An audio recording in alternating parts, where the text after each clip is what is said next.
Como a senhora avalia, professora, essa pulverização? Que ônus e bônus ela pode ter? Assim, para a gente pensar se isso tem impacto eleitoral, a gente teria que ter ideia de quanto é o eleitorado da direita e quanto é o eleitorado da esquerda. Como é uma disputa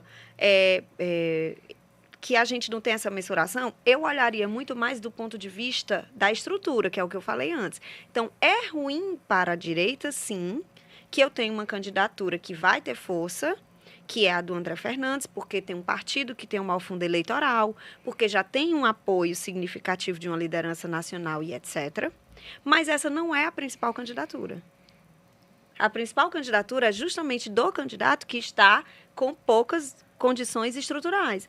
Ele está com o partido dele, não tem a priori nenhuma aliança, o partido dele é um partido grande, óbvio, mas não necessariamente é o partido que tem mais recursos para poder investir na campanha, isso impacta tempo de TV, todo, etc, etc. Então, para a direita tem esse desafio, diferente do outro lado. Do outro lado, estão divididos? Estão, mas são duas máquinas. É a máquina da reeleição municipal e é a máquina do governo estadual com o apoio do federal.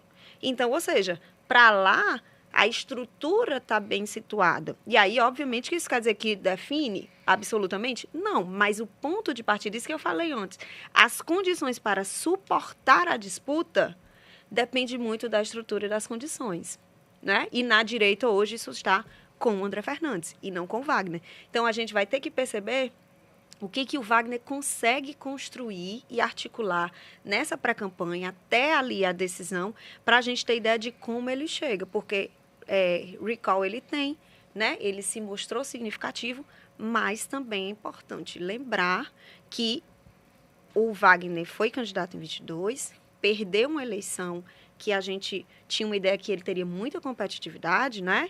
Mas mais do que isso, ele não conseguiu manter para a continuidade do seu mandato, que é o mandato da companheira, da esposa dele, a mesma performance eleitoral que ele tinha.